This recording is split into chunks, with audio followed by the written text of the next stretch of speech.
So one of the big questions that came up in our project was how much will we need to set aside for permitting? And so not talking about documentation, drawings, but just the actual permit fees that the city would require.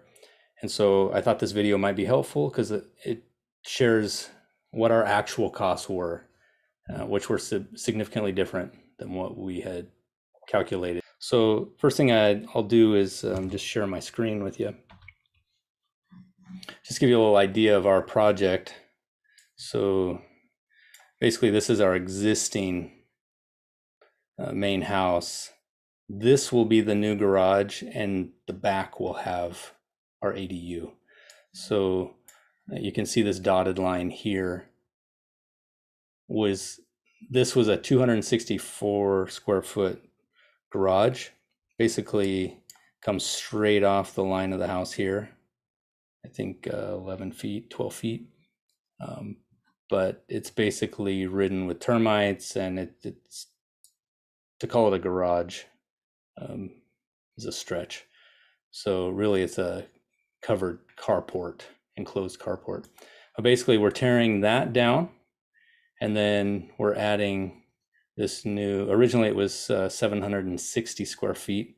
We had to reduce the garage down, I think 16 inches, so that we got our full 20 feet setback for the driveway, which the city required. But that just gives you a little idea of what our project consists of. Yours may be much less, or maybe more, or maybe similar. But if you go into the city's website, you can find this information bulletin 501 from January 2021. And really all the information is in here. It's just kind of a long document that contains a lot of information to cover multiple scenarios. And so it makes it very difficult to really know which ones you will be required to pay.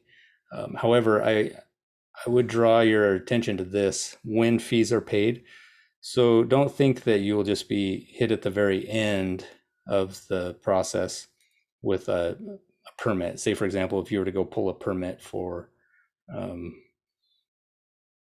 swimming pool or an electrical upgrade, it's kind of a one and done. But when you're doing a project like this, new construction or addition, then they're going to hit you with fees throughout. And so initially at project submittal, where we submitted our application, we submitted our drawings, we received a congratulatory email back saying that it had been accepted, and based on the square footage of 760 square feet, the planning portion, which is plan check fee right here, was $1,713.29. And as I said, that was based on 760 square feet. And I'll show you a chart a little bit further down, which will explain how that fee is calculated or what it's based on. So then that was when we submitted last October 15, 2020. Well, about 5 weeks later, we received an email on a revision from the structural engineer, because there will be multiple disciplines that review your plans. However, since we had prepared all of our drawings based on the conventional light frame construction code, which basically says that anyone, including an owner builder, a draftsperson, anyone can prepare plans for conventional light frame construction. However, the engineer did find a clause in the code that said, as long as no walls exceed 25 feet. Well, when I looked at the code, it actually said 35 feet, but maybe I was looking at a updated or an out of date code. But however, we did have one wall right here, which was 38 feet, 2 inches. So this exterior wall right here. exceeded 25 feet or 35 feet, either or. And so based on that, the entire project needed to be prepared and stamped by a licensed architect or engineer. So that was a little bit of a surprise to us. We actually reached out to a few different engineers, explained the circumstance, showed them our plans, and one of the three that I had contacted was willing to actually look at our plans, our drawings. He came back and said, based on our design, there's nothing that would need to be changed. However, to satisfy the city requirement in the code, he would be willing to provide structural calculations, which the design was based on, and then actually stamp our drawings. So maybe I won't put his information there just in case he doesn't want that to be seen. But so that was an additional $1,200. So at this point, from the submittal portion, the $1,713.29, an additional $1,200, which may or may not apply to your project based on your design or who you have design it, or you may just use a licensed architect, and so obviously that you would have a different fee for his work. However, later on, about 3 months later, while we were still in revisions, we did receive this little surprise: water and sewer capacity fees. So we were under the assumption that this is one of the fees, along with impact fees, that would not be applied to new ADUs, because these cities of California were trying to fast track ADUs, hoping to offset some of the demand for new housing. Well, the city of San Diego is, they're helping you some. So what we ended up getting was a 50% discount for a new construction. So if we were building a new single family dwelling, they would charge us, I think, $7,200 for water and sewer capacity fees. Now that doesn't include like a new water valve or tying into the city. That's just your capacity fees for the use that you will be putting on, for the weight or the added load that you'll be putting on the city's system.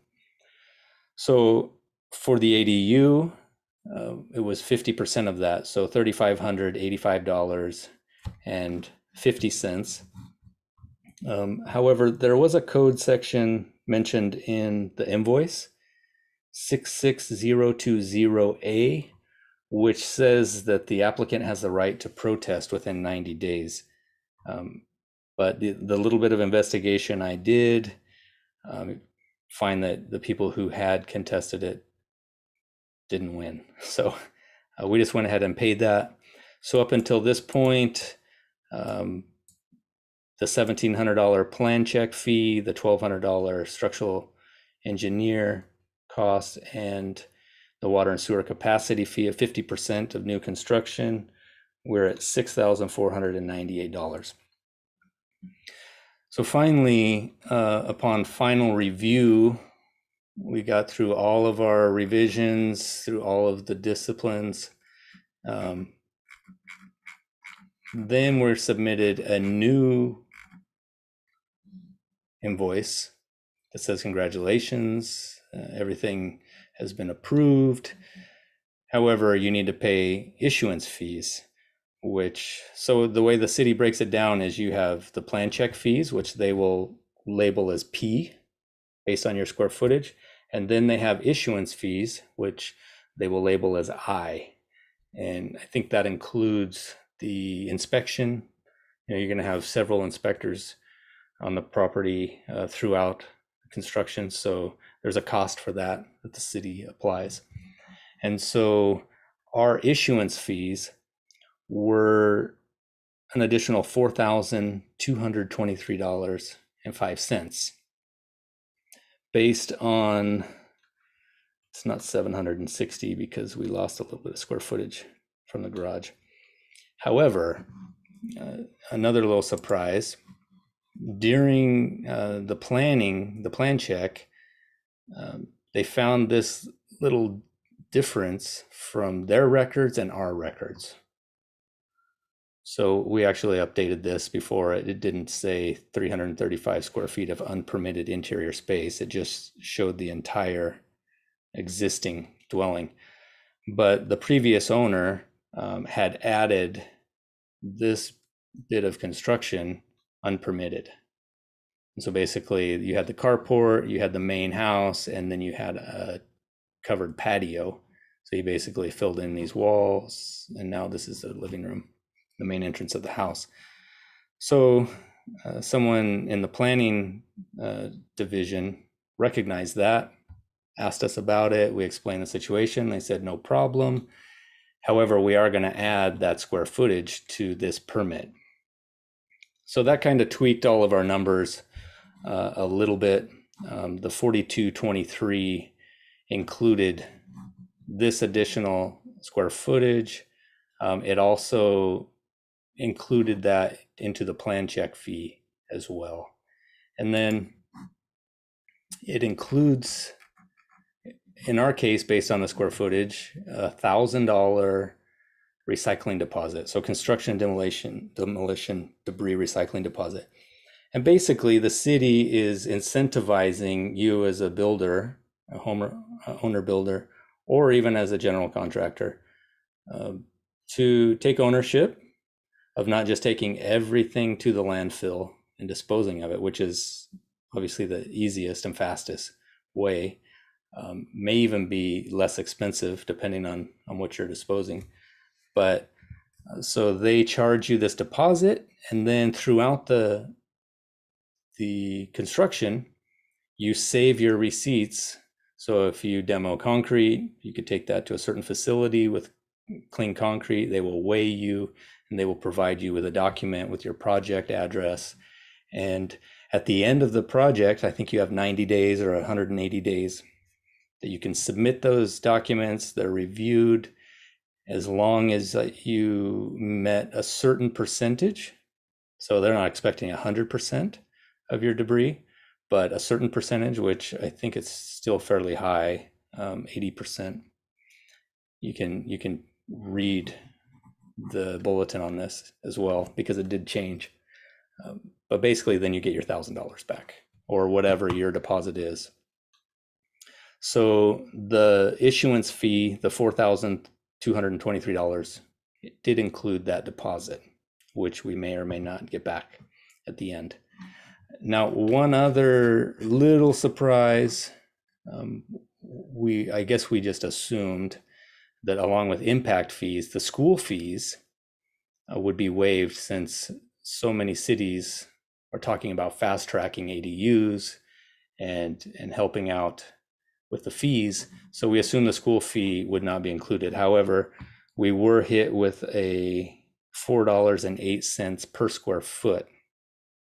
Now, remember, we also had the additional 300 and some square feet added. So our school fees, which still need to be paid, we can go ahead and we got our permit issued, but before they allow the inspector to step foot on your property, he has to verify that that flag has been taken off of your permit, that you've paid in our case, the San Diego Unified School District developer fees, which were $2,917.20.